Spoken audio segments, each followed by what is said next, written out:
वर्तमान अवसर्पणी काल के 24वें तीर्थंकर भगवान महावीर, उन्होंने 2 तरह के धर्म की प्ररूपणा की, आगार धर्म और अणगार धर्म। आगार धर्म हम श्रावकों के लिए, अणगार धर्म साधुओं के लिए। वर्तमान में हम भगवान महावीर की साधना में जी रहे हैं। भगवान महावीर ने सम्यक्त प्राप्ति के बाद 27 भाव किए और इन 27 भाव में भगवान के जीव ने चारों ही गतियों में जन्म लिया। उन्होंने 7वीं नारकी में भी जन्म लिया, 33 सागरोपम का आयुष्य पूरा किया। 27वें भाव में भगवान के जीव ने महावीर के रूप में जन्म लिया। भगवान महावीर के 2 माता पिता थे, ऋषभदत्त और देवानंदा, राजा सिद्धार्थ और रानी त्रिशला। भगवान महावीर के जीवन का संबंध ब्राह्मण कुंडग्राम और क्षत्रिय कुंडग्राम दोनों से हैं। भगवान महावीर ने अपनी माता के गर्भ काल में ही यह प्रतिज्ञा की कि माता पिता के रहते हुए दीक्षा ग्रहण नहीं करेंगे। त्रिज्ञान के धनी भगवान महावीर ने 30 वर्ष की अवस्था में साधना ग्रहण की।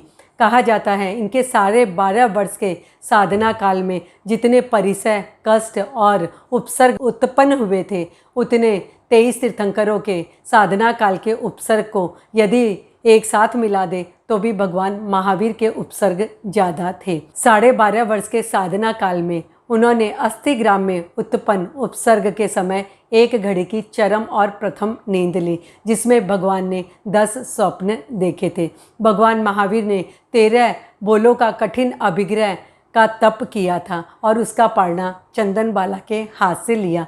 उनके कष्ट और उपसर्ग सबसे अधिक चंड कौशिक, शूलपाणी यक्ष, संगम देव, कठपुतना वैंतरी, मनुष्य देव और तिर्यंच के द्वारा भी रहे। भगवान ने अनार्य देशों में साधना की थी, ब्रजभूमि और सिंहभूमि में। वहाँ भी भगवान को अत्यंत कष्ट और उपसर्ग सहन करना पड़ा। भगवान महावीर सारे कष्टों को संभाव से सह रहे थे। सामान्य व्यक्ति यदि होता तो उसके प्राण पखेरु ही उड़ जाते। क्या कारण था कि भगवान सब कुछ संभाव से सह रहे थे? भगवान महावीर का शरीर ब्रज ऋषभ नाराज संगनन का था, जिस पर बाहरी घात और प्रतिघात का असर नहीं पड़ता था। भगवान महावीर अधिकतर समय ध्यान में रहते थे। ध्यान प्रकोष्ठ में प्रवेश करने के बाद में बाहरी कष्ट का प्रभाव नहीं पड़ता है। हमें सुख और दुख की अनुभूति मस्तिष्क और सुषुम्ना नाड़ी के कारण होती है और भगवान महावीर ने कायोत्सर्ग और ध्यान के द्वारा अपने मस्तिष्क और सुषुम्ना नाड़ी को अपने नियंत्रण में कर लिया था। इसीलिए इन कष्टों का उनके जीवन पर प्रभाव नहीं पड़ा और वे सब कुछ संभाव से सहते रहे। प्राणजयी उपसर्ग उत्पन्न होने के बाद भी भगवान महावीर सहिष्णु बने रहे। भगवान महावीर के जीवन में साधना काल में जितने उपसर्ग आए थे, प्रथम और अंतिम उपसर्ग दोनों ग्वालों के द्वारा उत्पन्न हुए थे। भगवान का साधना काल का विवरण हमें आचारांग और कल्पसूत्र में मिलता है।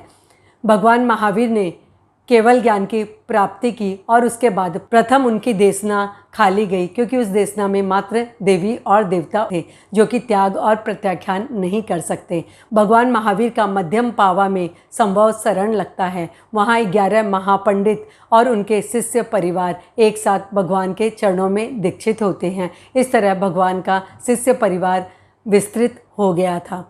भगवान महावीर ने 14 चतुर्मास राजगृह में किए थे। भगवान महावीर ने अंतिम देशना 16 प्रहर तक दी और उसमें 18 राजा उपस्थित थे। भगवान के निर्वाण के समय राजाओं ने दीप जलाकर निर्वाणोत्सव मनाया था। आज भी हम दीपावली का उत्सव भगवान के निर्वाण जयंती के रूप में मनाते हैं। जय जिनेंद्र।